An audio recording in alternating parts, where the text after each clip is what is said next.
What's up, guys? Welcome to the One Realm Podcast. I'm your host, Diego, alongside my co-host, Thomas. Morning, good afternoon, evening, depending on when we're waking up, what time is my area, what time it is his area, and what time you guys are actually watching us or listening.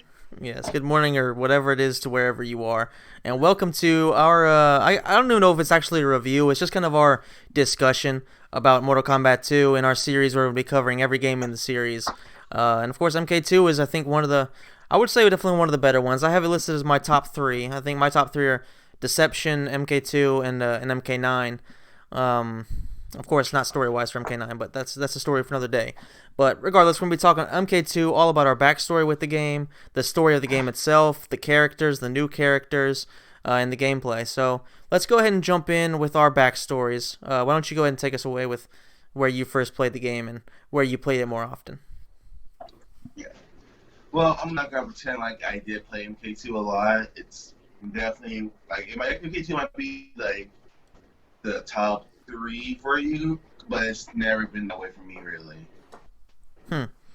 However, I will say that the first time I played it was after Deception came out. Mind you, and keep this in mind, guys, that I am only 22 right now. I'll be 23 in July, so simple math will tell you that was not allowed when this game was even made or even thought of. So let's take that into consideration right now. For example, you didn't play the arcade version? No. And that's because, like I say all the time, I never really had a true interest in playing MK2. I love Mortal Kombat, don't get me wrong, but MK2 was never the game I ever just bend over backward for and loved. But first time I played was when they had made the arcade edition midway seeding. Now it's not just like I said, Mortal Kombat games. That's all midway arcade games they put out on a game disc, which a lot of people themselves even saying that's one of the worst ones to play it on because all the button functionality wasn't as good on the PlayStation and Xbox, the original one, both of those, PlayStation 2 and Xbox at the time. So that's the thing to keep in mind. But other than that. And we both talked about how we own the arcade version of on 360. But other than playing on those two systems, the biggest backstory I can say that's in a more positive light for me in MK2 is when my uncle and my dad always loved Mortal Kombat. He still plays it every once in a while if I'm really wanting to play. But back in the day, this is I want to say 95 or 94, but my dad is working with his friends. So my mom and my dad met each other at my dad's job, and she started working there. Her brother started working there, and one day my dad and his friends getting ready to go to a bar. My uncle was underage at the time. Is he's ready to go home. And he asked him "Hey, do you like Mortal Kombat?" And he's like, "Yeah." All right, come on. We're going to a bar. We're going to go beat Shao Kahn for the first time because, keep in mind, Shao Kahn is the hardest boss there is. So, I mean, that's kind of take into consideration anytime you play this game. That if you're going to beat Shao Kahn and you haven't before, it's probably going to take multiple people to deal with. Don't even front and act like it doesn't. But no, like I said, but even then, they finally beat Shao Kahn when it took three people to beat Shao Kahn, pretty much.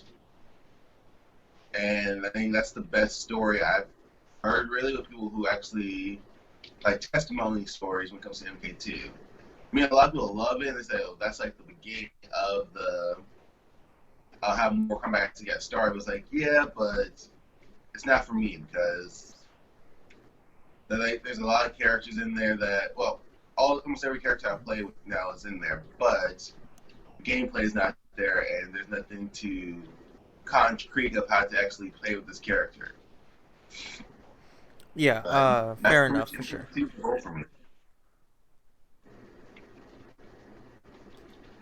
What about you? No, for me, I mean, I think I want to say one thing real fast before I get into mine. One thing to take into consideration is back when when they beat Shao Kahn for the first time, there was no internet for them to go and like see kind of the exploits and how to beat him. If you're playing it now, then there are some cheesy methods you can use to beat Shao Kahn, but back then it was all word of mouth, so they had to beat him the legit way. So that must have been a nightmare for them, and it definitely required more than one person. Oh, If not, the pad's gonna get destroyed. So take that into consideration oh, too. you have to see those before that they had a move list, but you had to figure it out on your own and Yeah, write that stuff down how to do it. very a Same with lot. fatality, same with friendships, we'll get into more of, but you have that's humanity. There was no like you can't hit pause and just look at the move list for fatalities or moves. You just have to do it and figure it out yourself. Yeah, it was a completely different kind of game than it is nowadays. And even you can just go on trmk.org and you can find every move you need for basically every single Mortal Kombat game ever. So it makes things a lot easier for us. We're pretty spoiled when it comes to that nowadays. Anyway, about my backstory. Yeah. I mean, when the game came out, like you said, you weren't born yet. I was. This came out in 1994, which was the year I'm born. I was born in. Um, what month was it? No, I Actually, think it came out in 1993. that's right. Yeah, it was 93. So I was well 1 year. That's right, April 1993. So I was just over. Um, I was just over a year old when this game came out. No, wow, it came out a year before I was born. What the fuck am I saying? Anyway, so when I was playing this, I was a little bit older. I was a couple years old, and it was one of the only ways, much like MK1, because my dad had a bunch of games on the PS2. Sorry, the PS1, and I played it a little bit, but I don't really consider that me actually playing. I just kind of consider that the game playing me essentially, because there was no way in hell I was doing fatalities or anything like that. So, the first time I really got my hands on it, like actually knowing what I was doing, was like you said with the arcade collection on the Xbox 360, which of course wasn't the best. It wasn't a great port of the game, but overall, you can't really complain. It was only one of the only ways that you could really find on at that time a current gen console of playing a Mortal Kombat game that wasn't MK versus DC. So it wasn't too bad. Well, I mean, I guess we can kind of just go ahead and talk about the gameplay real fast because you did mention it a little bit. So let's go ahead and start off with that. Actually, I understand what you mean. Like when you were playing it, we were already in the 3D era. Gaming had taken huge steps forward compared to MK1, MK2, MK3, even MK4, just as a whole. So I feel like somebody going and playing the arcade games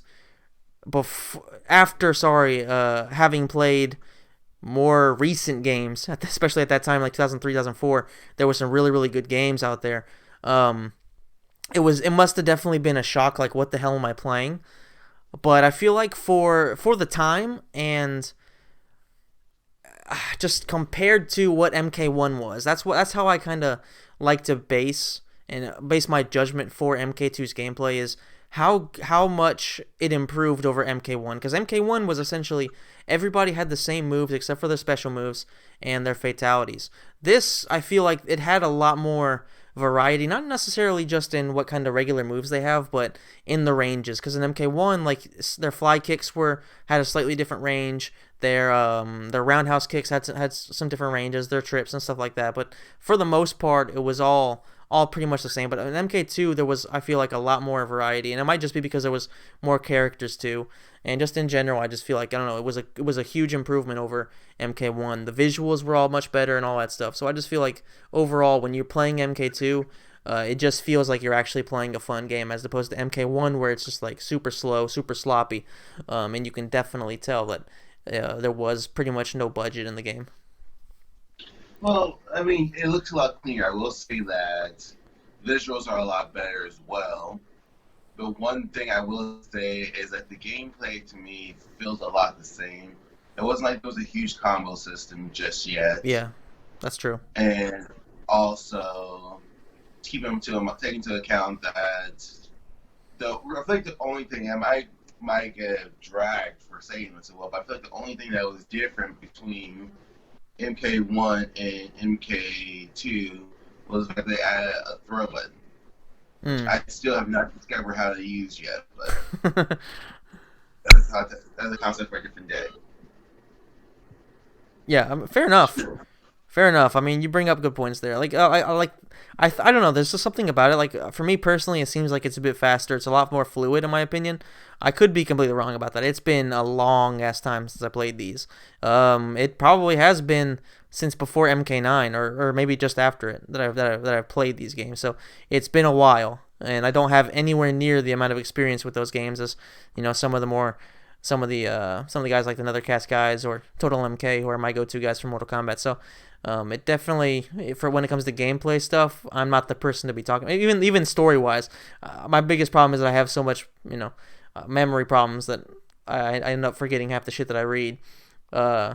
But like when it comes to gameplay, that's the side of things that interests me the least. Because as long as the game is fun to play, then I'm pretty much okay with it. But this game, of course, if you're playing it in 2020, it's gonna be some bullshit. You're not gonna enjoy it at all. It's not gonna be fun. But for what it Oh is, no, I still you appreciate it. would enjoy it, but you just have to keep in mind that this is not the Mortal Kombat you know and love anymore. Of course, yeah, yep. Because Yeah, even that was, I will be honest, I'm going to say this real quick. That was how I was for between MK9 and DC and before that. Because you went from 3D to 2D, and it was like, well, that's weird. Whose idea was that? And everyone loved it, but it's like, pretty much when I started playing more Kombat, it was all 3D because I started with MK4. yeah, yeah. That's true. That's right. Yeah, MK4 was your first.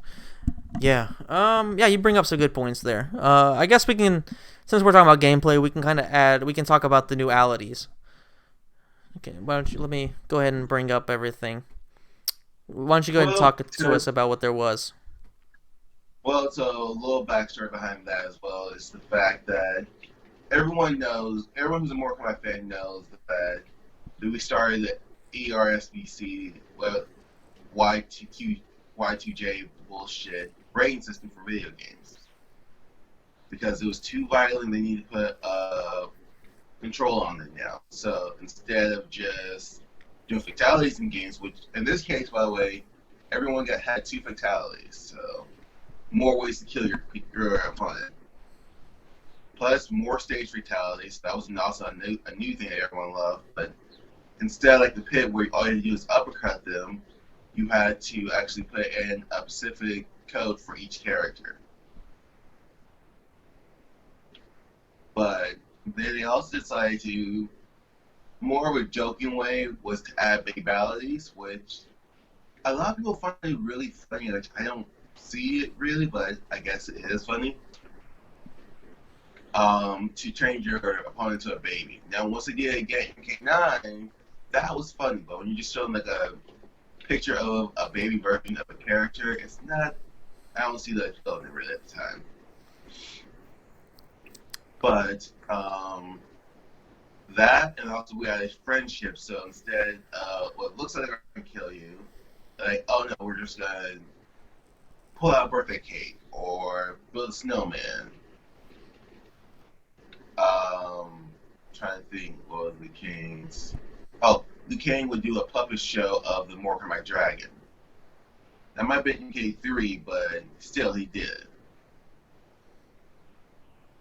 But I mean, it was a way to change the pace. Like, hey, we're not all thinking about blood and guts. With I wish everyone else in the world would understand that Mortal Kombat is more than just blood, guts, and dismemberment. But I mean, that's a concept no one will understand, I guess. Yeah. About brutalities, I kind of feel the same way. Like in MK9, they made them a lot more character specific, and they just there was actually some comedy to it. But in MK2, it was just basically a crying baby, if I recall correctly. So I Yeah. don't know. I wasn't really a fan of that. I get what they were trying to do, but I don't know. I wasn't really a fan. As for friendships, I think friendships were always a bit funnier.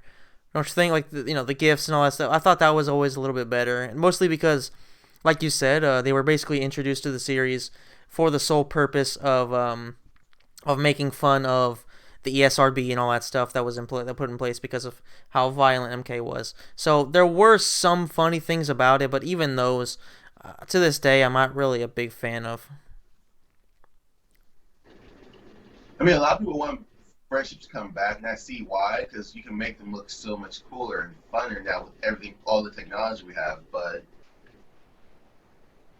that's with a lot of things, though. A lot of people want to come back. Like, we have the technology. Oh, man. So, mind you guys, for what we've been doing is I've been playing MK Shaolin Monks. And it's not just when we're playing, talking while I'm playing. It's like I'm playing this my own time as well. This is literally the closest I came to finally beat Shao Kahn in the past since 2006 or 2005. So, at least 15 years. So it's been a while. And now I'm pissed because I literally just got so close to beating him. Well, like, I've never beat the game before, so just saying that. Yeah. I think if I find out how to beat him, but it's like, all right, now hopefully this next time I beat him for good. But no, I think friendships could have been what has potential to be really good going forward, just like Babalities did. Now I understand why it was. It might be cool for its time, but that's why we both agreed saying that MK9 did it better because they were character specific and they even had an actual reason to cry. Yeah. Versus just like, oh, I'm a baby, I cry. Yeah, I feel like you know, one of the biggest issues, not just in like gaming or Mortal Kombat specifically, but in really all media, is a lot of things just don't really age well. So in the context of 1993, it made sense and it could have been funny. In 2020, it's just not really, it's just not really what it is. Like it doesn't really, it doesn't work for us. If they redid it. If they did it for sure. Yeah, it's fine, but yeah. But like looking at it, like, and that, you can do that with any game. Like for example, I remember when I graduated high school, I got my original Xbox back for the first time, and the first thing I wanted to buy was Mortal Kombat Deadly Alliance, and because like I will say this forever, like a lot of people love the Deception Sub-Zero costume. I still like the Deadly Alliance one more. The unmasked version? But the unmasked version. Okay. The actual quality lane look. Yeah. But my point being is that, but when I first looked at the game though, I was like, this did not age well at all. Yeah, I mean. But now it's like now I look at the game like I can look past all of that. It's like, all right, I know this is an old game, 2002. So yeah, I'll overlook it all. Yeah, I remember in the build-up, leading into MK9, I was desperately trying to find Armageddon and Deception and Deadly Alliance over here in Italy. I remember I found Armageddon. I think I ordered that online, maybe. I found Unchained on the force for the PSP, and I played the shit out of those constantly. And yeah, that was back when, of course, the 360 had already been out for a while, for what, 5 years more or less, and or at least I'd had the 360 for 5 years. Yeah, I got an Xbox 360 in 2007. So yeah, like I had been used to different quality games. And I would play the PS2 regularly, but they were always the same games because I hadn't bought a PS2 game in fucking years.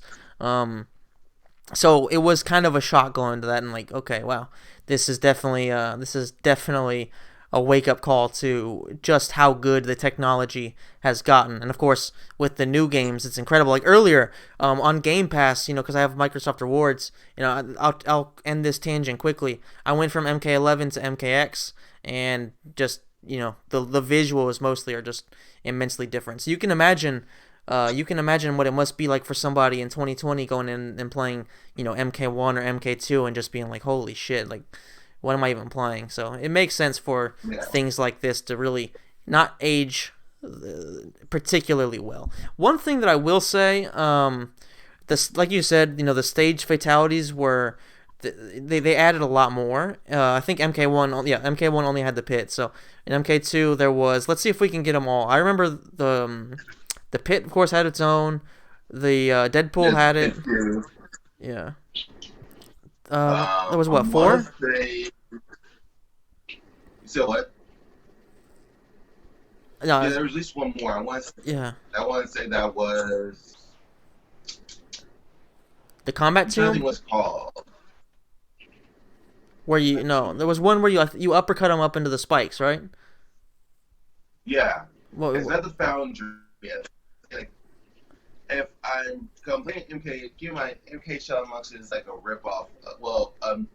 Retail MK2. So I want to say it's Evil Monastery. yeah, I think you're right. Yeah, I can't remember the name of the arena though. But regardless, there were a bunch of different stage fatalities, and that was definitely a good step in the right direction. More fatalities, and more stage fatalities were definitely a very very big plus. Uh, Yeah, and what's funny, like to this day, we don't get anywhere near enough stage fatalities. I think. no, like in the new games, we don't really technically get them until after all the DLC is out. Yeah, But that's at least what it was in MKX. We still haven't got anything now. yeah. Hopefully, if there is But a there's combat certain pass too, things. then they'll add it. Well, that's the thing too. Like with we've talked over this before, right? But they're supposed to be adding more stages as well. And if they are, then yeah, it'll work out. But it's like those stages, one of those stages have to have it because they're known for having it. Yeah, And also, surprisingly, as well. So the stage I'm talking about is the Deadpool that was leaked out in the voiceover thing. But my thing is, surprisingly, we have not got a pit for this game. yeah. There's been a pit in pretty much every single game, so I would expect Oh there to yeah, be one. even in MKX, they realized they fucked up putting the pit there, and they added the pit. Yeah, yeah. I think there'll be one.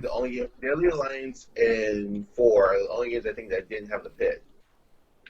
And DC, but I don't count that. But Yeah. Well, because you have to do fatalities for that, and there's no way to really do a new pit without making it more gruesome. yeah. I honestly I think that the pit will be in MK11 just because the in Shank you can already go there in the crypt, so they should already have a lot of the stuff that they're gonna need in there as resources. So I don't think it'll be too difficult for them to do so. Anyway, let's try to get back on track with MK2. Do you have anything else you want to talk about with the gameplay side of things? Like I said, for me, it's looked like. For me, like I said, the only thing I can say that was different is I'm still not finding out what that third stage fatality was. So, Combat Team, yeah, he was right. Yep, combat team. Yep. Oh yeah. But no, all that being said, though, yeah, I gameplay wise, like I feel like to me like it was just the same. And I mean, and some people even say like it was slightly faster and it had more colors that made it look better. They had a whole year actually getting people in the right way they wanted, so it worked out. Yeah. And other than special moves, then there wasn't much difference wise. I mean, one thing I will say this is why a lot of people like probably the 360 version of the Combat Edition, the Arcade Edition, is because you can at least get a old school controller, and I'm not talking about like N64 or 360 or original Xbox or PS2. You can get like the arcade style buttons and literally play like the old days. Yeah. I can see why it might be more interesting now. Like it was more better for those people, but for me, like I said, I never played with the arcade machine before. Well, I have, but I prefer the handheld stuff better, obviously, for myself. Yeah, same here. I think in the arcades, the only games I played was some Tekken, like stuff like that. Never really dove too much into it. Virtua Fighter, but like every once in a while, I would go to an arcade in Athens, Georgia, and at the mall, and they would have a few games here or there, but there was never anything particularly good. There wasn't. I don't think they had a Mortal Kombat machine either. So I may have played it before as a kid in arcades, but I've always been a controller guy. Like even when the special edition of MK9 came out, where they had the tournament. What was it? What do they call it? Was it the arcade edition or the tournament edition? when I'm not MK9 sure came what out. it's called, but I didn't Yeah, have it, so I didn't care. yeah. Well, yeah. So it came with the I arcade want to and say all the that stuff, complete and I just edition wasn't interested. was. I would say complete edition was just like the whole game, but tournament edition might be what it's called. Yeah, I think it was tournament edition. But yeah, yeah. So I think that's pretty much all we have to say about the gameplay itself. I guess we can move on to the characters. Would you like to start off with the characters that were already in the previous game, or should we just talk about the new characters first, and then maybe get to So, the more important ones later? so I will say this: like when it comes to this whole process, I rather just talk about new characters, so we Okay. can just flesh out their backstory real quick, and then we'll new old characters since we already talked about their backstories. We would just leave it as like fill in the blanks of what they did in the next game versus having to talk about all their new backstory again. Yeah. All So right. only thing I will say first, start with the retcons. Um, so with the retcon, first of all, Raiden's no longer a fighter; he's more of a guide now. So let's go ahead and enter that in there, which should have been his role the entire time. But MK1, he was a fighter trying to show them that hey, Earthrealm's gods have some kick to them. We have some fight. We're not gonna just let you take over. But that's probably the only biggest retcon. Let's go ahead and talk about the new characters and see and go from there. All right. Well, let's go ahead and start off. I guess with Kung Lao. Would you like to take us away? Because my brain is fucking mush. I have forgotten more than I've ever learned about it, about pretty much anything. So I feel like when it comes to talking about the characters, you're probably the best one to do it. Okay, well, so I will say this: mostly my stuff I come to know about Kung Lao now is from The Lost because they did a fucking great job with their Kung Lao retrospect. However, it's pretty much he takes on the role of pretty much being. And I know this like at first it doesn't seem like a lot because no one knows like we're like we have known the stuff beforehand. But he takes the role as Jade, pretty much saying that he's Liu Kang's best friend. But he's Liu Kang's best friend, but he's like the complete opposite. He's more brash. He's where Liu Kang's a pacifist, Kung Lao is more of let's kill them dead. And keep in mind that he is the descendant of the great Kung Lao, which a lot of people get that confused with the movie, but Kung Lao is the descendant of the great Kung Lao. He's not a reincarnation because, well, your soul reincarnates, not your body, so kind of hard to beat the reincarnation of somebody. But also, Liu Kang's not related at all to them.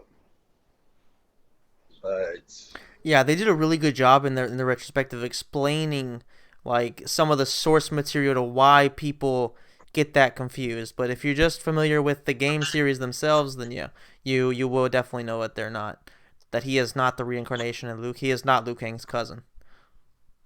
not Liu Kang's cousin, not the reincarnation of the great Kung Lao. He's just a guy with a hat, honestly, who was going to play the role of a passive monk, but Liu Kang's that guy, so you can't be that.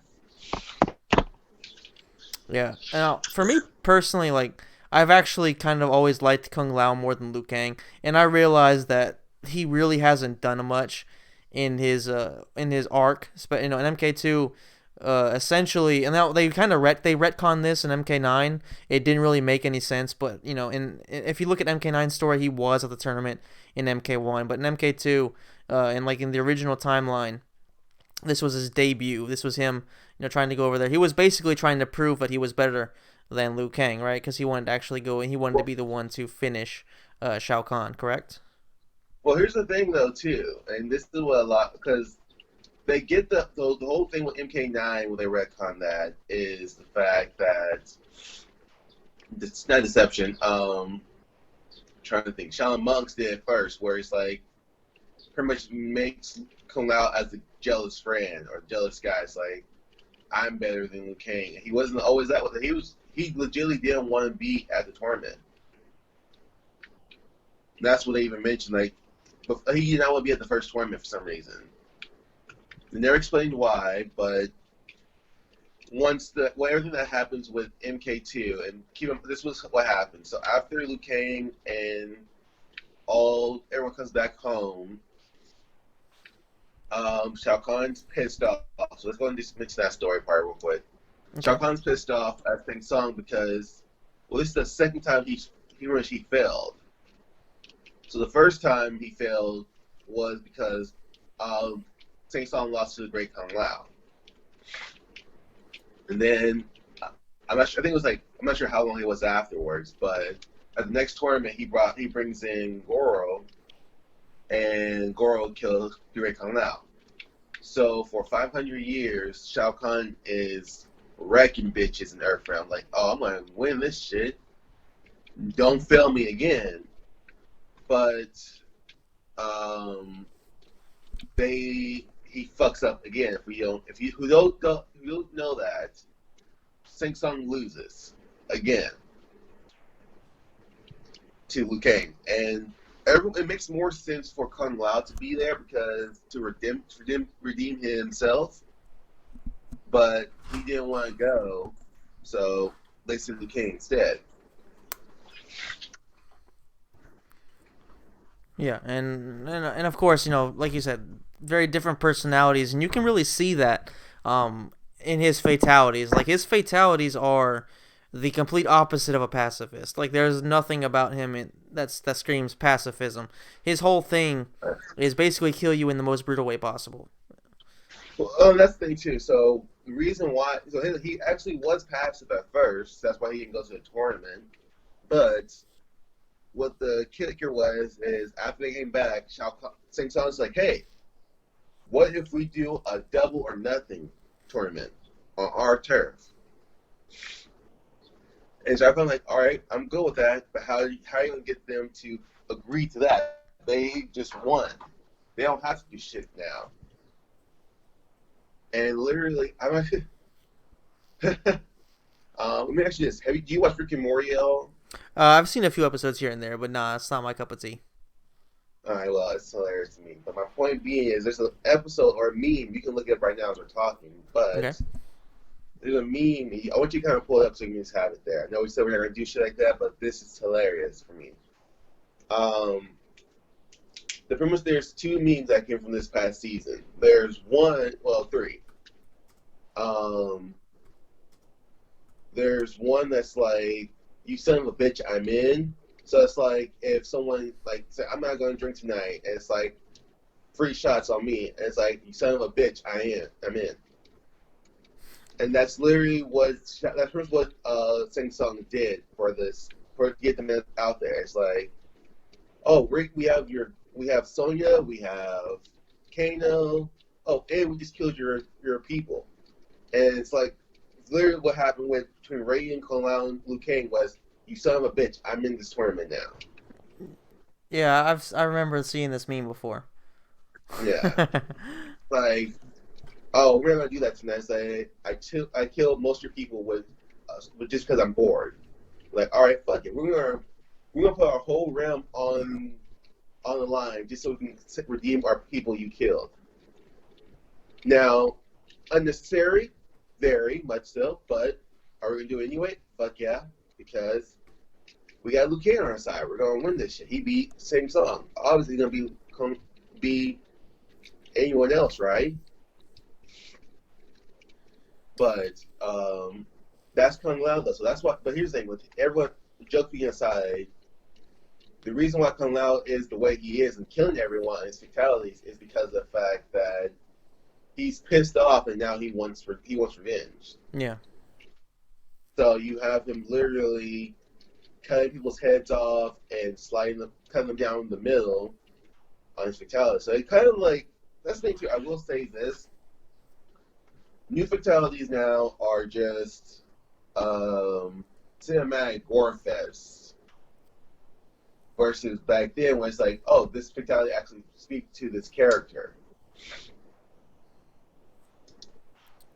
Yeah, But it used to be like that was one of the best ways you can actually get a look at what the person's like what the character's personality was. Whereas now it's just oh, cut off arms, cut off legs, slice head in half, blah blah blah. don't get me wrong, some of them are still pretty cool, but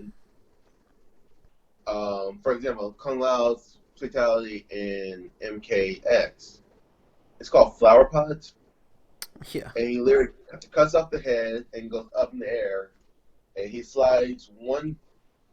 He pretty much cuts your body into like thirds or fourths, and the your head comes down and pops down on your body, and it's like literally shaped like a flower. So I'm not gonna lie and say they're not cool. Don't get me wrong, but it's like it does feel like unnecessary how long they are now.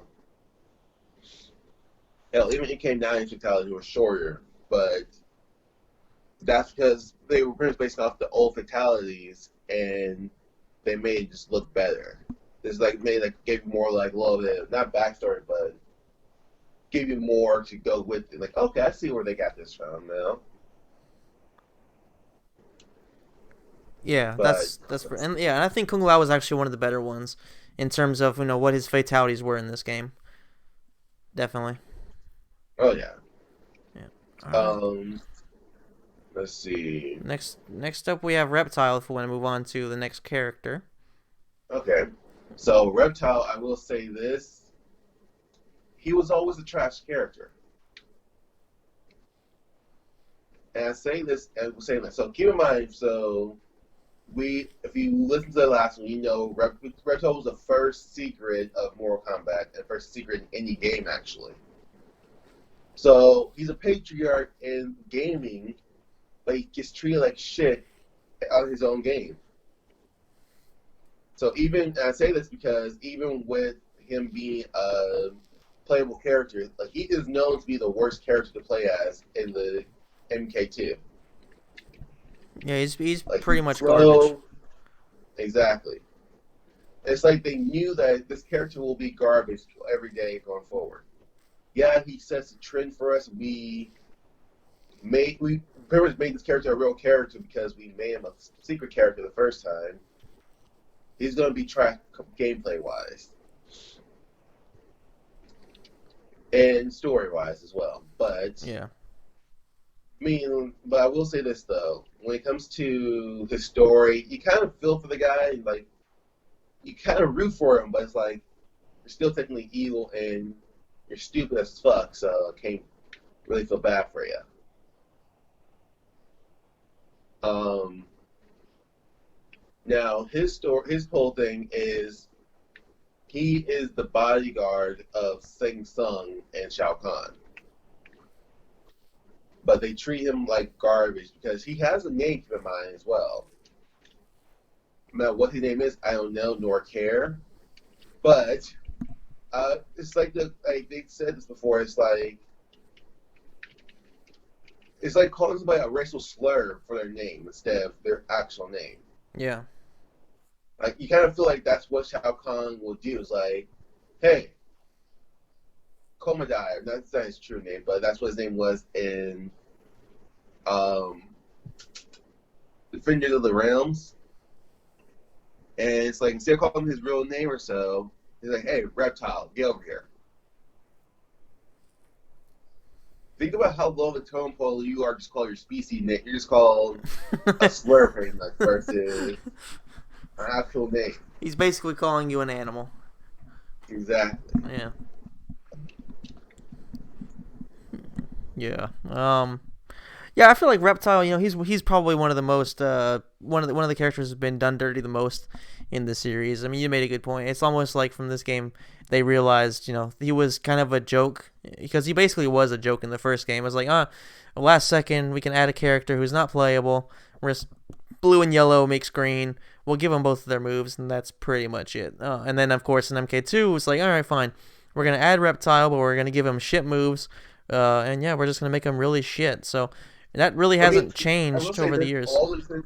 I pretty much I heard that all the ninja characters were like were worse because everyone played with the ninjas. So it's like make them play with other characters. I think that's my theory, but That doesn't explain for treat him like making him like literally low tier of everyone. Yeah, that makes sense. It definitely makes sense. Everybody's gonna use him anyway. Try to at least give him a reason to try other people. Yeah, All right. Now, do we wanna mention like Shang Tsung among the new characters? Because technically he's new as a playable character. I guess we can. Yeah. Dude, I did it. I did it. You beat Shao Kahn? Fuck no. I fucked the fatality, so now I got to start over almost. Oh. Damn it! Damn it! Well. Yeah. Well, Shang Tsung, like we were saying, this as Thomas is demoralized and broken mentally. Hold on, wait. Yeah. Forward, back, up, B. Yes! You got it. Yes. All right, congratulations. Huh.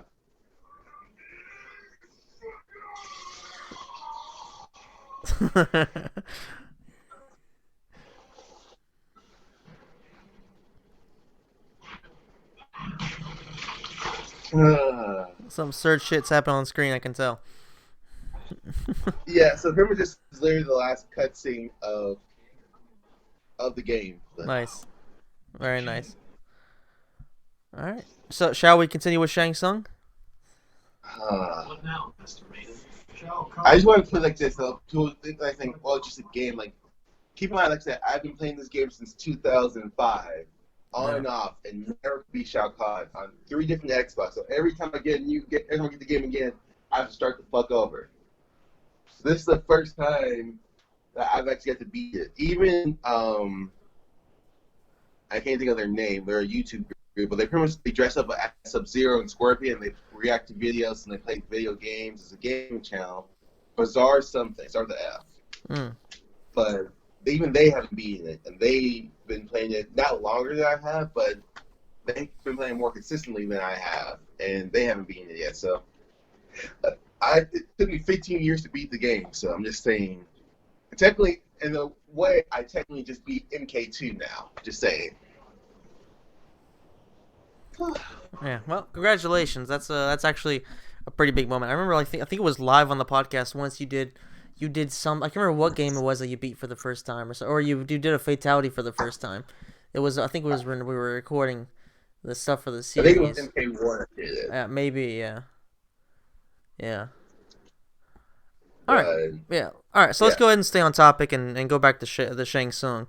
Of course, this is basically, he's a playable character for the first time, and he looks drastically different than the Shang Tsung that we saw in MK1, who was an old man with long hair, a beard, and of course he was just kind of looking like he was in rough shape. Now, he was of course a beast in the game to beat. He wasn't easy at all. But in this, he's a lot younger. He looks basically like a genie, so his costume is awful, in my opinion. But what do you think about him when it comes to story-wise? What do you think of what they did with him? So pretty much like his story is literally like it's just continuing that he goes from being the boss to being a character to being demoted, and he's pretty much just look at the way he just looks at it as I'm like, all right, I'm giving your youth back because I need you to actually fight in this tournament for me and make sure we win this time. Because technically, and keep this in mind as well, that Shang Tsung isn't, he's not a playable character in the first one because of the fact that technically he's not the boss, really. So in the game, yes, he's the boss, but Goro's the champion. So Shang Tsung just fought because he was a little bitch inside. He wanted to, he didn't want to go down like that. Yeah. Once you beat Goro, you're the champion. Goro. I think beat Goro, you technically win the game. Shang Tsung is literally like a bonus fight. But what was I going to say? But Shang Tsung though, it's literally like this is why I kind of don't count him as a new character because his story is pretty much linear from the first game still. The only thing that's different is, like I said, his costume. His moves are a little bit different. Well, no, because he still shapeshifts. He takes souls. He has fireball. So everything's still the same. Only thing different really is just the way he looks now. And you get to play with him now. So I don't think there's much the same story wise for him without just pretty much what we just already went Yeah, over. it's basically just a continuation. Yeah. Anyway, so how about we go ahead and talk about your favorite character? And I'm just kind of going on order of the roster list right here based on the characters that are new. And we have your own personal favorite Katana. Just because of the fact that the stigma with liking Katana now, actually no longer my favorite character. Okay. I thought she was your Yeah. favorite character. I mean, she was, but like I said, there's a stigma of people who like Oh, you mean the Indian fetish characters. thing? Nah. Exactly. I don't want to be Yeah, that guy. I So don't think you're an Adenia fetish. I mean, that's like there's certain people that only want Adenia characters in there. You like Katana, and yes, you maybe have a tendency to like some of the Adenia characters more than say I would, but I don't think you have an Adenia fetish. So I think it's fair enough for you to yeah, accept well, Katana. Plus, you were yeah, you were loving Katana before that was a thing. yeah, true. That's like a My feet thing as well, I freak was loving feet before feet were a thing. it's like the equivalent of my friend. He um, and then we're getting off topic again. But there's a meme I saw. It was like with the whole coronavirus. Like, good luck, 2020. Good luck scaring millennials because we survived 9/11. Let me get the actual quote. All right. I actually have it. I know I have it on deck. I show this one off a lot.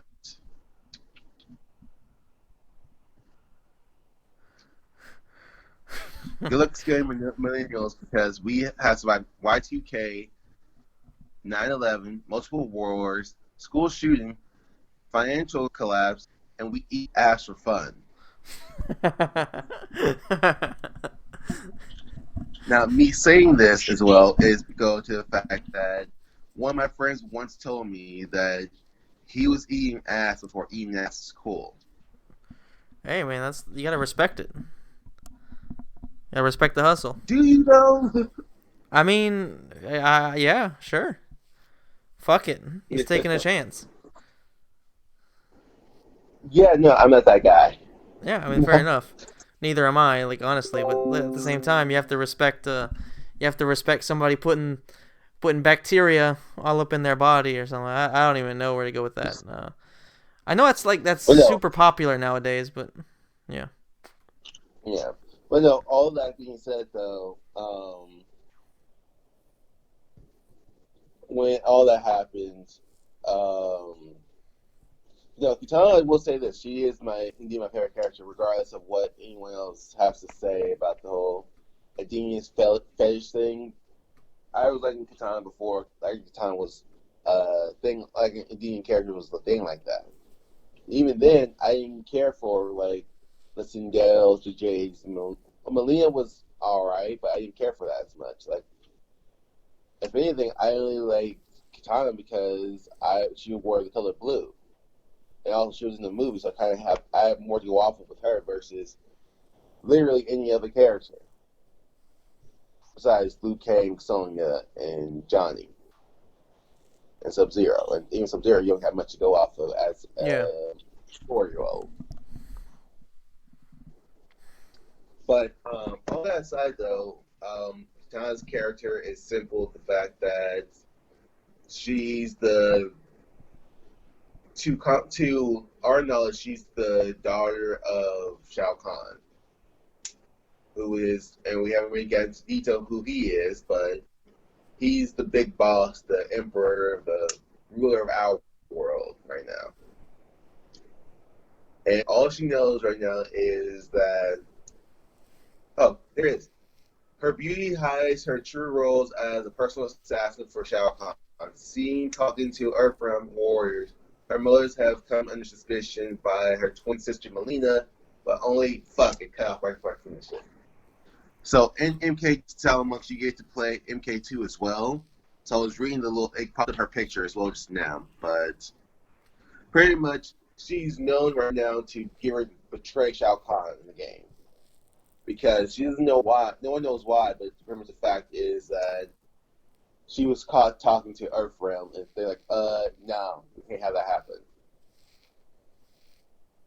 Now, Um, Story wise, like I said, we're not gonna go talk about the ending of their stories until we get to the actual story. But her story is literally she's Shao Kahn's daughter, and she's under high watch because he knew that she was going to betray him at some point because fuck we well pretty much yeah because of the fact that it's not his real daughter, and we'll get into details on that shortly. Yeah. All right, All right. Next up, yeah. Now we got Jax. Jax is the token black guy. Hell yeah, he is. No, well, in MK11 is pretty much is. I will say that. Basically, yeah. His ending says why, Yeah. but Jax is a special forces operative like Sonya, and like the backstory between him. He actually no something I mentioned about Sakana.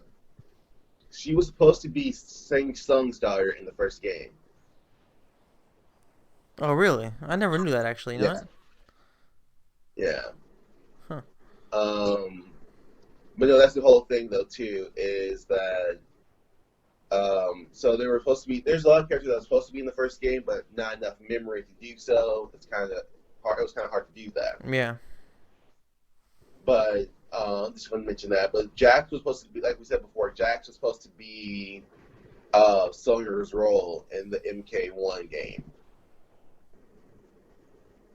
And he didn't get to make it because they put Sonya instead, but I kind of like him in the second game anyway because they gave him more of a story this time. And his story goes along with the fact that after everything happened, um, Johnny Cage was. It's kind of like the guy who gets taken by aliens, where you want to try to tell everyone the truth, and like everyone think, "Oh, sure he did. Yeah, totally. You were taken to a mystical island where there's a tournament fighting for the world." Blah blah blah. Like it sounds like a really good movie, right? It does. Which one was? Another one wasn't, but Terrible. hell, potato. Um, but to everyone else, like a good movie. He even go to find Jax and tell him what's going on, and Jack's like, pretty much, get the hell out of my face before I just wreck your ass, pretty much. Like, get the hell. But but Jack is also known as like the world's strongest man as well. In this universe. And with that all being said, he gets a contact from Sonya from our world, and then he's like, "Oh shit, that D-list celebrity actor who was telling me all this was telling the truth. He wasn't insane." Now, I'm not going to pretend like I know all how they got there because I would have to pretty much go and listen to the Lost right now if I wanted to like figure out how. That's the problem with the Lost too. I wish they were more consistent because at least you can have more of a cheat guy on like, oh, this is how they got to the tournament and stuff on here. I'm like, no. All I have to go off of is Johnny Cage's, but pretty much he finds Johnny Cage and they go to our world as well to figure out how to save Sonya. That's the only reason why Jax is there. His motivation is to save Sonya, and he gets pulled into a tournament. It's pretty much like how Sonya got pulled in MK1's tournament. Yeah. Yeah. Pretty much. But hell, I think one of the and the good thing you say about 9, we say a lot, give them a lot of shit. But one of the things you can't say about 9 is the fact that the dialogue they have in the story mode is great most times. Between characters, yeah. The writing may have been shit, like what happens, but the dialogue between people was fine. Well, because in the tournament when they first start, Jax beats, I think it was Reptile. I think so. Yeah, sounds right, but. And then, but Shang Tsung literally tells him like, "Is that pretty much the history? Pretty much like, tell me, do you and your Conrad do anything but save each other?"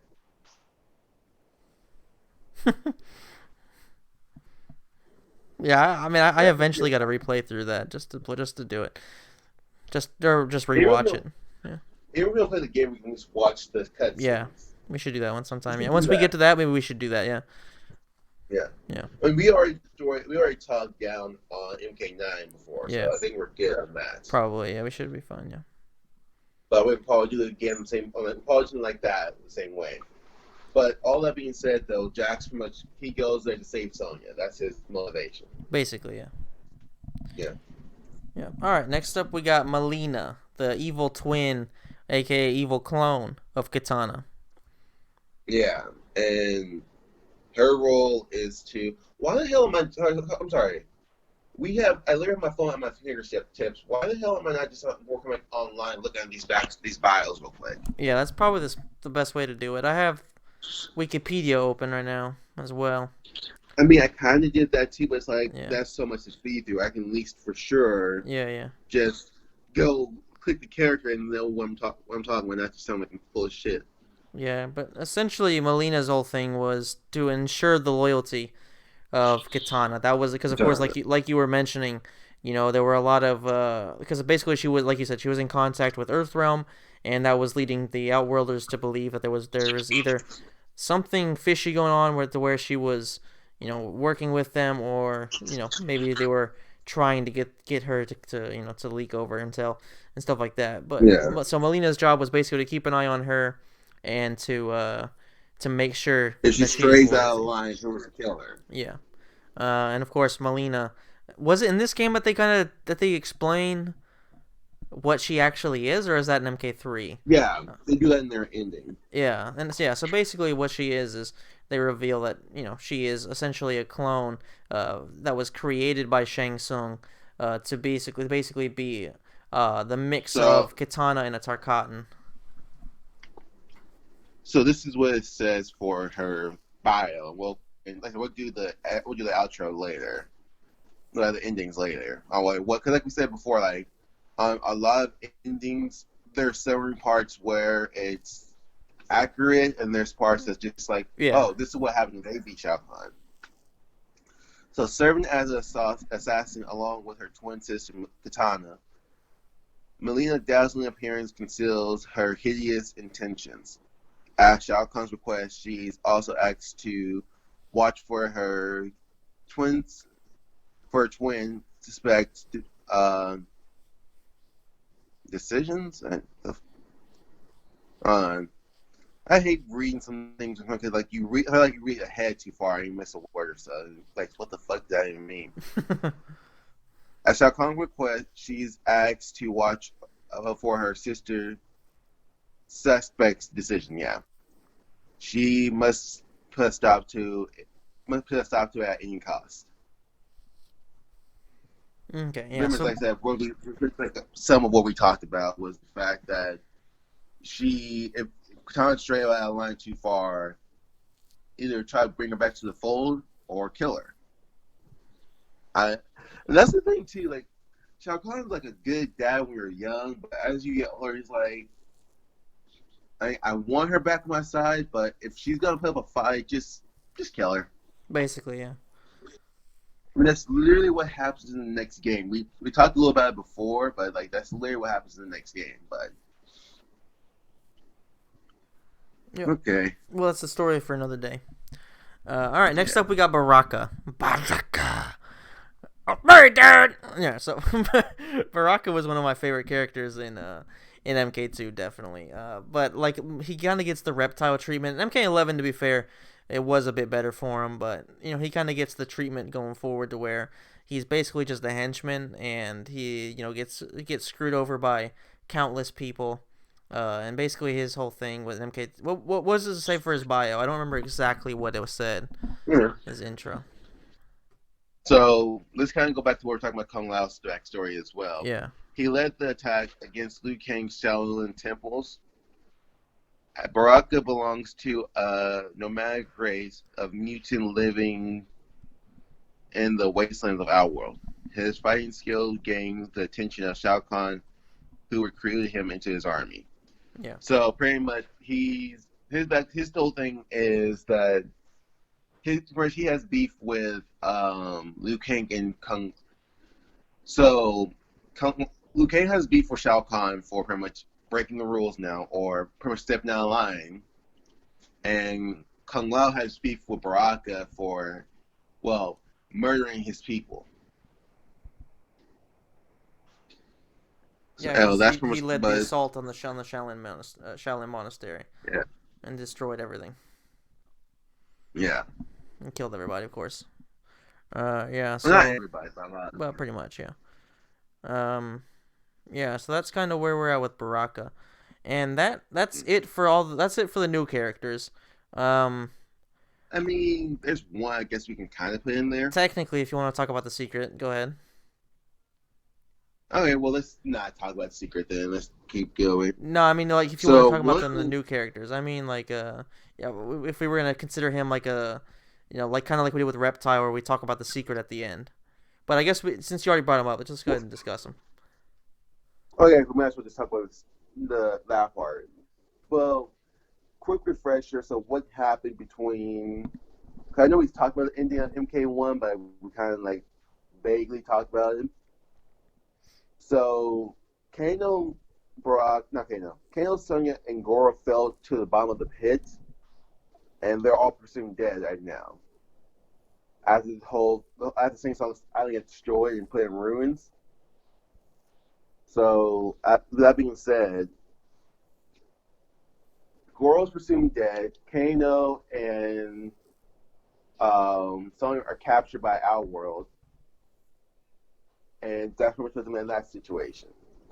Now, after that, you have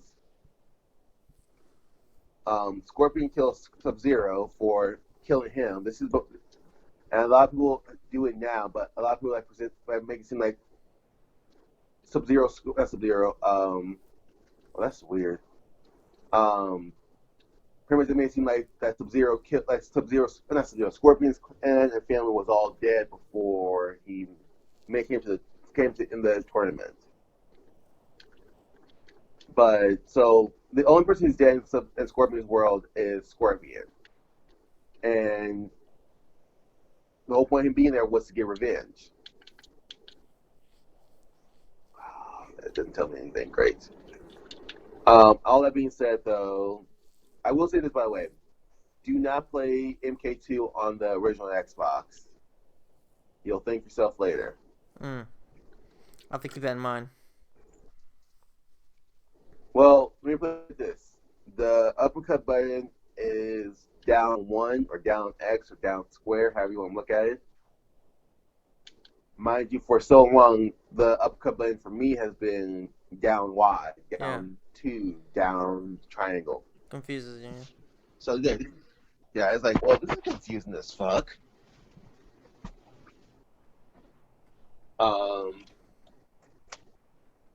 No, but that being said, though, who else do we have to? Liu Kang won, and that covers the bridge between the story.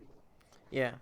Now the full cast of MK2 consists of Liu Kang, Kung Lao, Johnny Cage, Reptile, Shang Tsung, Katana, Jax, Melina, Baraka, Scorpion, Raiden, and Sub-Zero. Yes. So, and I guess this is where we can start talking about the story now, because without getting too much secrets, everyone is weirded out when they see Sub-Zero because, well, everyone thought he was dead. Turns out that Scorpion sucks at killing people. At least he sucks at mass murder. Long story short, Sub-Zero is the little brother of, well, Sub-Zero. And Scorpion comes back originally to, let's see. The Hellspawn Spectre rises from the pits after learning that Sub-Zero had returned. He again stalks the ninja and follows him into a dark realm of our world, where he continued his unholy mission to get his revenge. So I will give Scorpion props on this though. When he makes up his mind, he stick with it. That's for goddamn sure. He chased Quan Chi for like 300 years. I mean, unlike us, like you said, 300 years.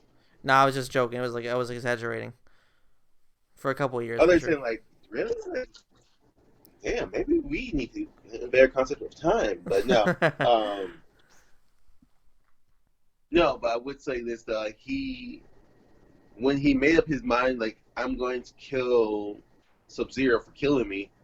I'm gonna make sure this fucker is dead.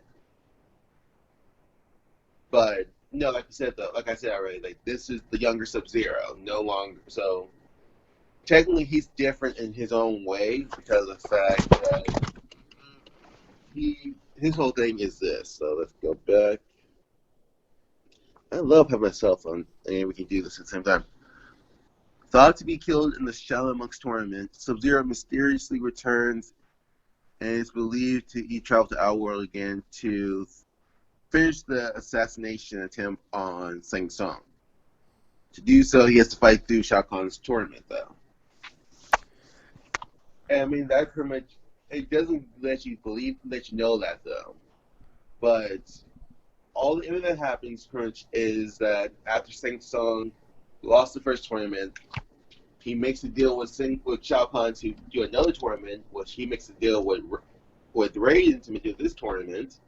So everyone's on the same like wavelength, which I still think is stupid as fuck. Why? It's like there's a South Park episode where they're losing their towns to Native Americans, and they're like they pretty much they had like their chances of winning this was already low, and of course Randy and the other adults in the towns like, hey, well they get the money to save their town anyway. They could just stop right there. Like, hey, we're on a good ride. Let's double or nothing this.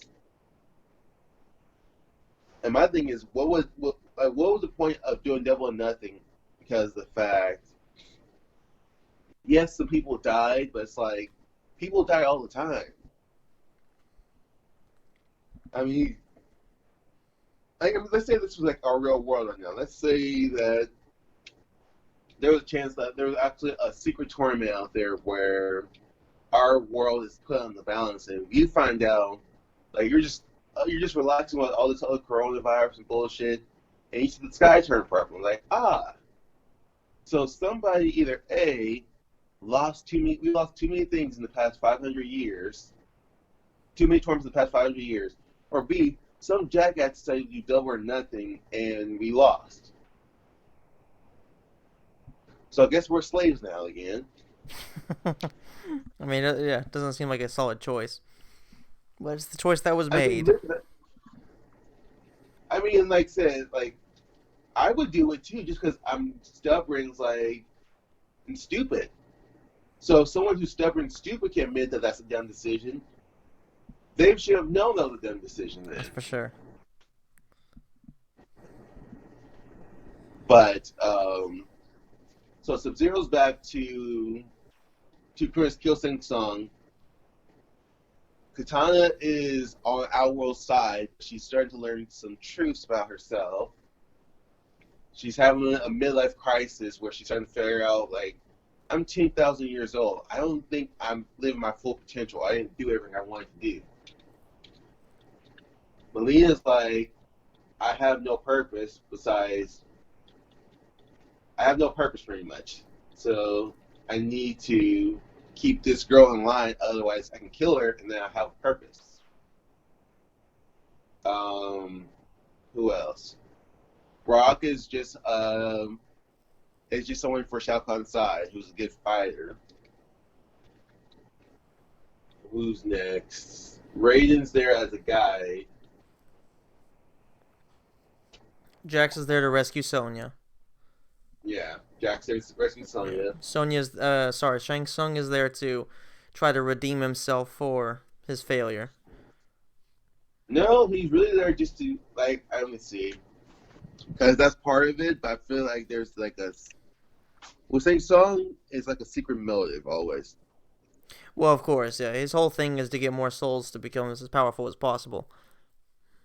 Well, so he can pretty much kill Shao Kahn, take Yeah, over. that's his main thing, is to become the most powerful he can be. Yeah, so his backstory is after losing the Shaolin tournament, Song promised to his ruler Shao Kahn to shape events to lure Earth warriors to complete the in his own contest. Yes. Convinced of this plan, Shao Kahn restored Shang Tsung to his youth and allowed him to live. Yeah. So pretty much, And like I said, his story is linear right now, yeah, but basically. his whole thing was he wants to pretty much take over our world Yeah. Kung because he, Lao is there, of course, to get revenge for the Shaolin Monastery being destroyed. Liu Kang is there because he's the chosen one, who's of course the guy who's supposed to defeat Shao Kahn. What Johnny Cage is the only one that's missing. Johnny Cage was there. What was it? He was called by Raiden, but what was it? What was let's his see. thing? According to MK Online.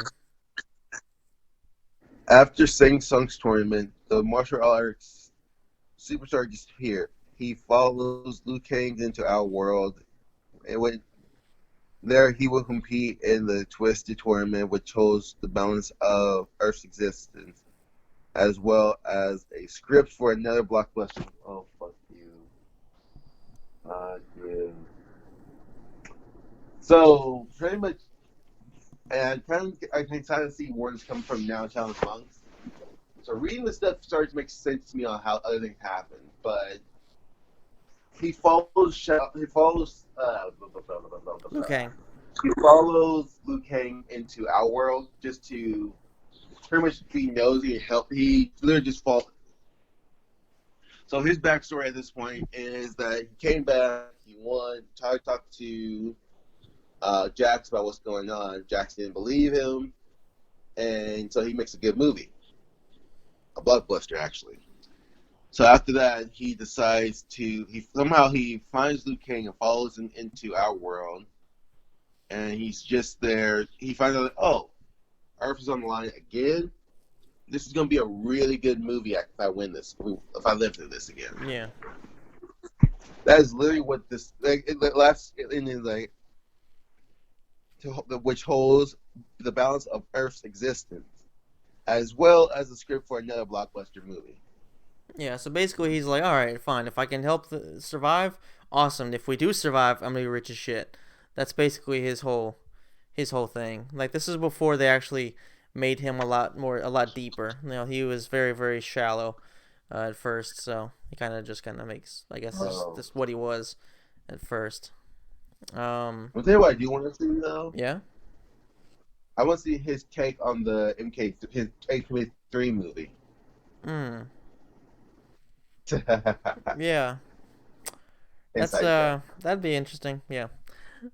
All right, so I guess kind No, of break down. I but mean, no, we basically kind of went into everything that leads up to why everybody's there. actual.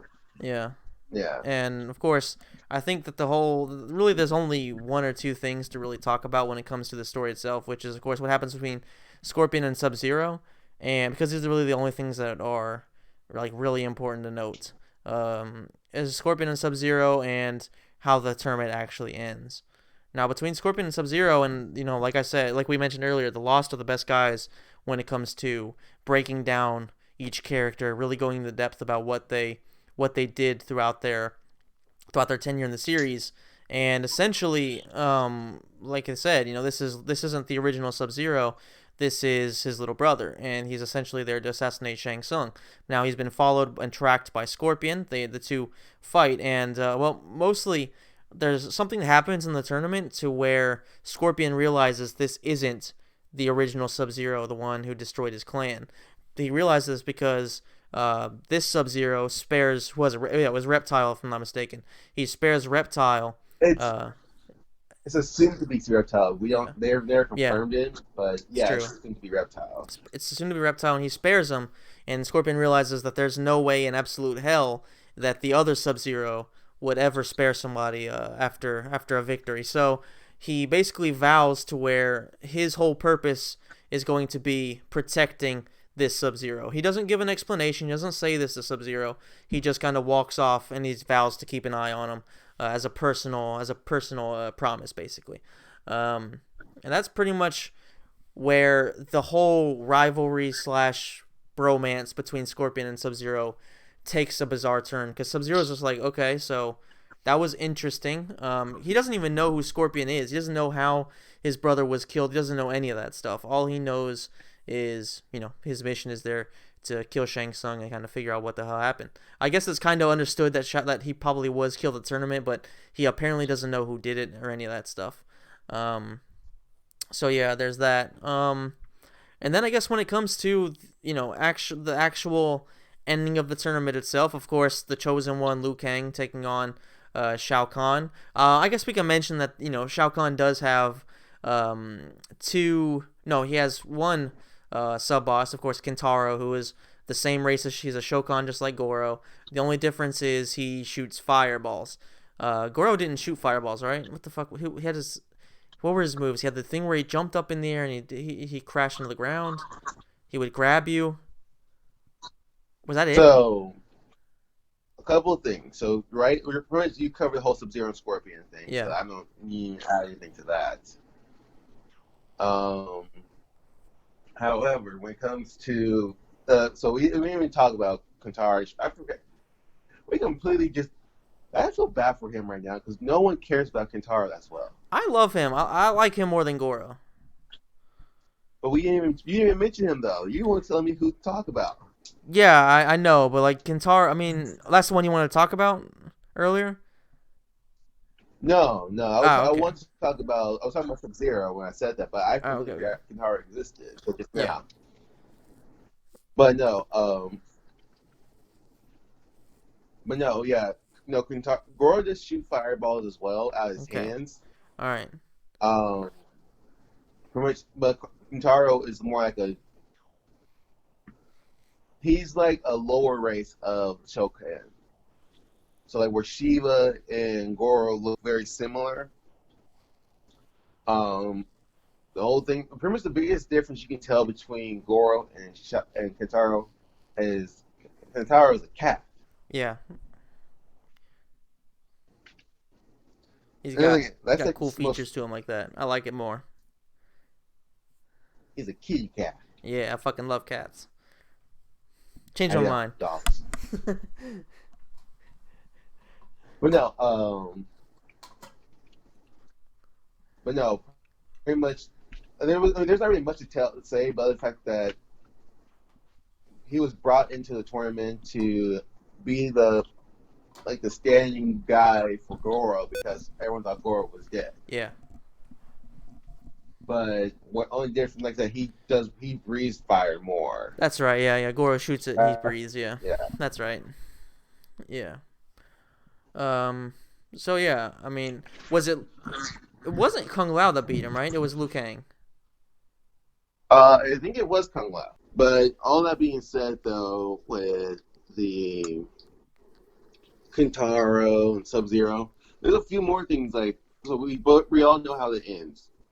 Kung Lao beats Kintaro, Liu Kang beats Shao Kahn, and pretty much Shao Kahn has to release all his he can't try to get her from ever again now. But apparently there's a lot of things going on in the background. So a little bit more backstory. Reptile's race has been enslaved and pretty much close to extinction. So pretty much he is right now known as the last Tarkat, the last It's a Terran. Saurian or Yeah. Zaterian, yeah. Yeah. They're kind of both the same, Zarians and Zaterians. Basically, yeah. Um, what's next? Let's see. Let's go into Melina Katana. Because we're going to talk a little bit more about it more in the next scene, but Katana kills Melina for pretty much Melina going out her way to try to attack her or kill her. And that's because of the fact that Katana found out the truth that Shao Kahn is not her dad, and that her real dad was killed by Shao Kahn, and he was the original rulers of Eugenia. So let's see. Because there's some people who have like actual storylines that go and continue on from here, and people who actually have like actual role in MK3. Yeah, of course. Sure. So Jax gets Sonya back. We're just gonna go run that through. Jax gets Sonya back. KO stays behind for some reason. No, I gotta read that on that later. But Jax gets Sonya. Katana warns Liu Kang, Raiden, and Johnny, and pretty much all the Earthrealm warriors that Shao Kahn is already planning an invasion. So we need to get back to Earthrealm now. Katana leaves our world. She abandons them, and this is what her ending says. And I'm going to pretty much look to it. As a result of her work as an assassin, Katana has learned many secrets, especially about her past. She discovered that Melina is not her twin, but a grotesque clone created by Sing Song. She learns that her parents were former rulers of Outworld / Edenia and overthrown by Shao Kahn. Determined to win back those, she determines to defeat Shao Kahn, blah, blah, blah, do that stuff. But she kills Melina, and she pretty much not resigned. I'm trying to think. Is it resigned or renounced? She renounced her citizenship for Outworld. Yeah. And joins Earth and helps protect Earth before they're getting invaded. Baraka, there's not really much said about him. As When always. that happens. And like I said, I mean, because literally here's the thing, in my theory, and maybe I'll learn more about this as I read on MK3 or when we do our next one.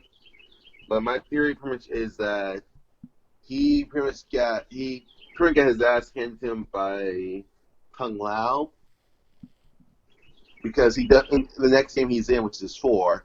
He has a lot of staples down his middle because of the fact it looks like someone sliced his ass up. Yeah. But all that being said, Sing Song doesn't really have much of a role either after this. His thing is like they lost, so he's around for the next game to do one specific role, and that is to set up the invasion to come back, so he can take over Earthrealm. Other than that, it covers everything. That's pretty much it. Yeah. Like this is like MK1 set up the foundations. This really put more of a, I would say, a broad look towards what was going to happen in the future. MK3 is where there's really a lot of story stuff happening, and then as of course it all just expands and expands. But yeah, I think MK2 they really put it like it's kind of like MK2 is Infinity War, and then Endgame is MK3 sort of in a weird way. There's like so much to set up. The only difference is of course Shao Kahn doesn't win, and of course Thanos does in Infinity War. But it just kind of has that kind of feel to it, where there's a lot of stuff building up in MK2, and MK3 is where all hell basically breaks loose. And that's where, a lot of stuff really starts to take off, and a lot of characters really start to get more backstory, and we learn a lot more about each specific character, I think, in MK3. That's going to be an interesting one, I would definitely say. I guess before we wrap this up, we do have to talk about some of the secrets.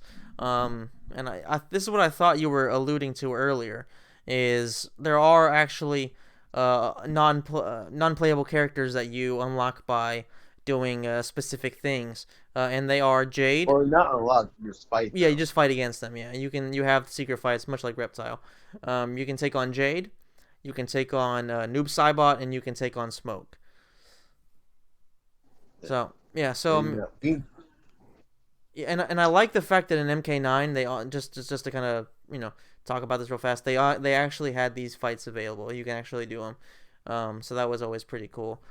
But yeah, these fights, yeah, you essentially you take on characters that will actually be in MK3. So that was always interesting. Now 2 of the 3 are, well, I guess all 3 of them actually are just palette swaps, just like Reptile. I mean, Smoke is just a gray ninja.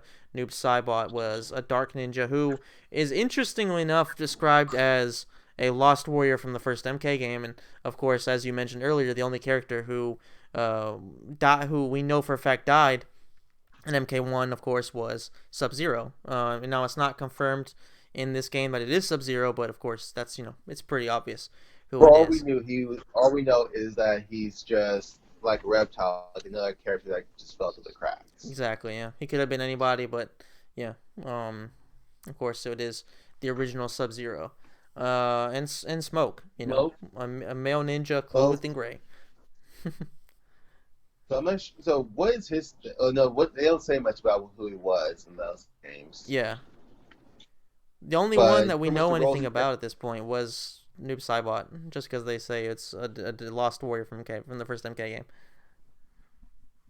Yeah, but I will say this though. Um, so we can talk about the little backstory. Like New Cyber, we're gonna leave as what we know. I'm not gonna spoil anything until we get to Deception. But um, what I was gonna say? Oh, like for example, I made this joke before about Kung Lao, which he says he gets the Jade treatment, Yeah. where she's like the best friend. Same with Smoke as well. And that's like an ongoing thing they kept doing. Like, oh, we always have like the best friend, Basically, it seems like it, yeah. and Cassie with Jackie. like everyone puts in Cassie, Jack, yeah, keep going. Yeah. Takeda. Yeah. Like one person gets all the storylines, the other person gets like the best. Like, oh, I'm your sidekick, I'm there with you. Yeah. The only person who doesn't get that with, like, that doesn't happen with, is Jax and Sonya. Basically, yeah, because they're partners. They're not really. They're not friends. They're partners. It's kind of a different dynamic. And they actually have their own role. Yeah. Yeah, that's for So, sure. so Smoke is the best friend of the younger Sub-Zero, the one we just pretty much reviewed just now. And in theory, what we can pretty much detest from it is that Sub-Zero is on an outworld trying to finish the contract so he can he can get paid. Where um, Smoke. you fight Smoke, and you do see Smoke in the Living Forest, but there's no real reason for that, in like canonically wise.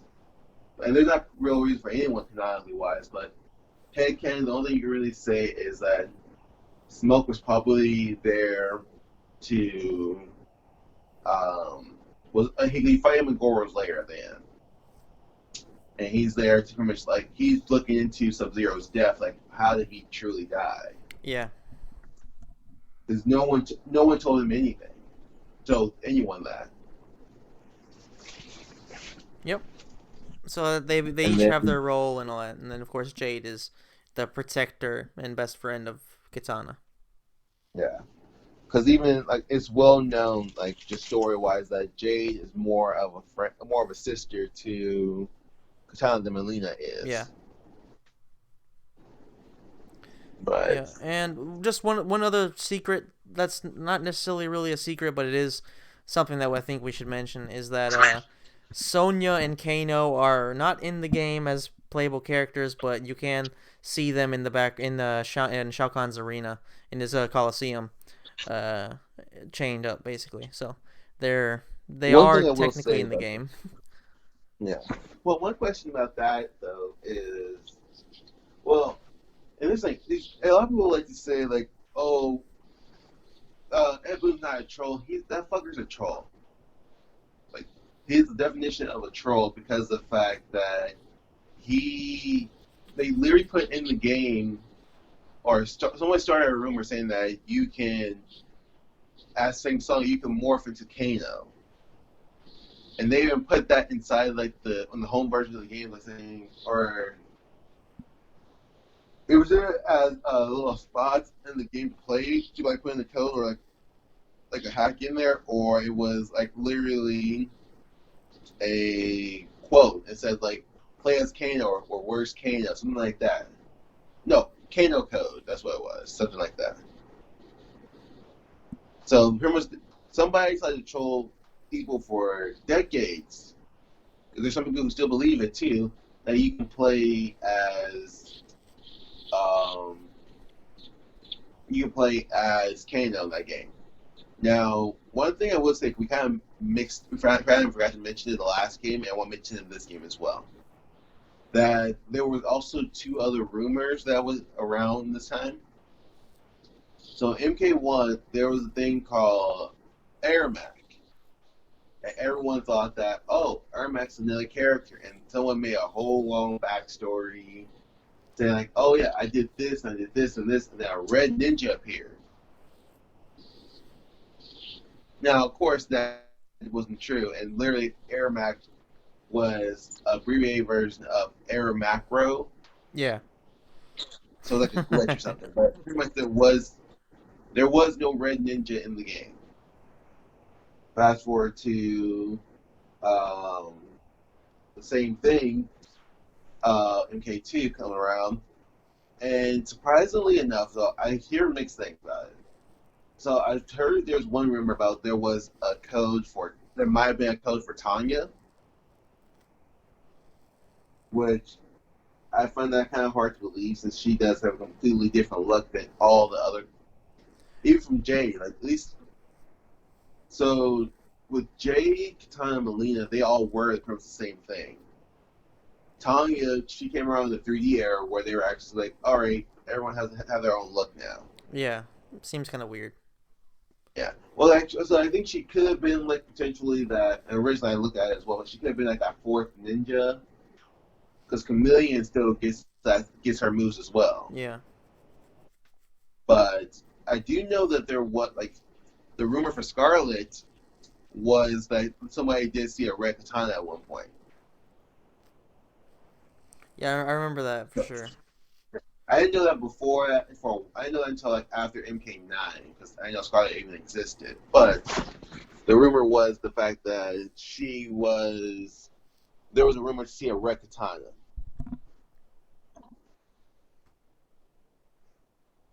Yeah. Oh, and also we kind of forget to mention the people in the background Of of the Pit pit. 2. Yeah, I was about to say the same exact thing. Yeah. Yeah. We have two guest characters. Well, not guest characters, but two characters that one play a massive role. Well, they both kind of play a role into the games going forward, but really only one gets their chance to shine. We have Torch and we have Hornbuckle. That's what we're leaving it at. We're not going to talk about where they came from until they actually have their spot, and we can discuss those rumors as we go on. But Yeah. we have Hornbuckle and we have Torch. And that's all we know so far. Yeah. Yeah, and that's pretty much it.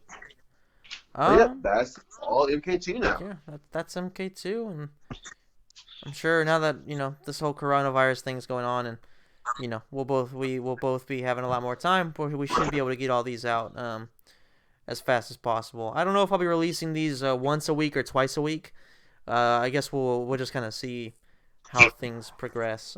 Seemed like MK1 got some traction for this channel standards. Not much, of course, but for a small channel that YouTube doesn't support, it's got some views. So maybe we'll release these a bit more often and see if we can build up some momentum with them. Yeah.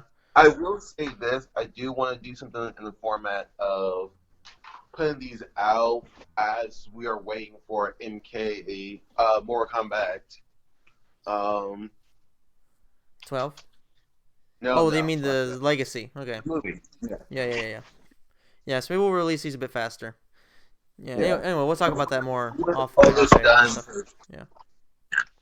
Because technically, we keep in mind, like, we started this back in 2018. Yes. September 2018, we started this and it was good and we had fun. The whole point was to talk about MKX next. And we have put that off for a year and a half now. Of winning it like the plague, like the coronavirus. Well, like we've always wanted to talk about it. We kind of like throw subtle jabs at it, not subtle, but we throw jabs at it, and we just never get the chance to talk about it as much. Yeah. Like it's fully.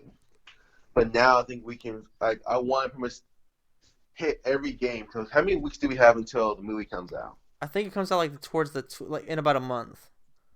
It comes out the 12th of Okay, the April. 12th of April. Okay, that's what it is. Yeah, that's right. The digital release is the 12th, right? And Yeah. then the DVD is like a week later. Yeah, so we have about 2 weeks, 3 weeks Now, more I or do want less. to ask you this though too, because this is that conversation for afterwards. But is it confirmed that if you get the digital version, it's gonna be in Italian, or Uh, can you change the voice to as far as I uh know, yeah, I don't know yet. I have to do more research and see if I can find it on a platform that allows me to do it.